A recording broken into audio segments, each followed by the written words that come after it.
a few minor changes.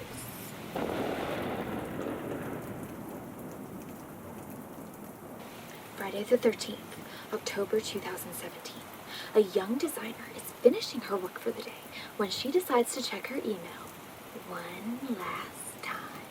She sees just one unread email simply titled, "A few minor changes." She opened it and told herself that if she just got these changes out of the way now, she could wake up to a carefree Saturday. So she reopens Photoshop, picks a font that feels more like a hug, and she exports it and sends. "That wasn't too bad," she says to herself. She put on her relax playlist and gets up to make a cup of tea. On her way to the bedroom, she walks by her computer and notices a new unread message from a different client. He had drawn up something for her in MS Paint and wanted her to do this, but better. A chill ran down her spine as she opened the file. It was the most grotesque design she had ever seen. A true abomination. The clock struck midnight. A normal person would have gone to bed, but she knew that the only way to get this abomination out of her mind was to fix it. So she opened Photoshop and worked. 2 a.m. passed. 3 a.m. passed. 4 a.m. she was finished. She exported, and when she opened Gmail to send the file, she saw another email simply titled, "Make it pop." She tried to ignore it. I mean, it couldn't have been that important anyway. Plus, it was 4 a.m. She had brunch at 9. She needed to rest.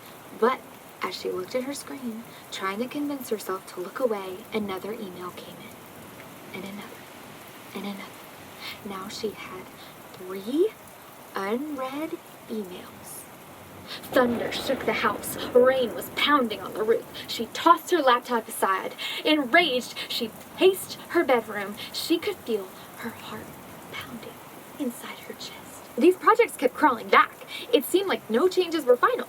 Like she kept thinking these projects were over, but they just wouldn't die.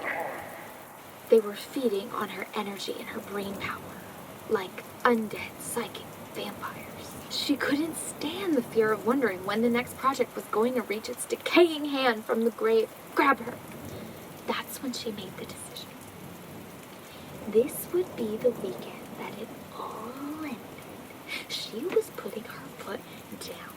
She was going to wrap her little fingers around the next of these projects and use all of her strength to finally finish them. She wasn't going to stop until they were finally exorcised from her life. She sat at her desk and she started revising. She was able to respond to all 3 emails with revisions just as the sun was rising. She was so exhausted she fell asleep at her desk. When she woke up the next afternoon, she was still in the same clothes as yesterday. Her hair was wild and unkempt. Her eyeliner and lipstick were smeared across her face. And for the first time, though, she had hope. Until, that is, she looked at her computer. Her inbox was full. Again. She read their subject lines. "Can we dial up the fun? Will purple add pizzazz? I like it, but the board doesn't. Hey, this shouldn't take too long. Can you make the logo bigger? The logo's really important. I'll just go to Fiverr. A quick change."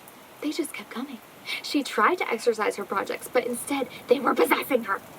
First, they controlled her. Then they overtook her.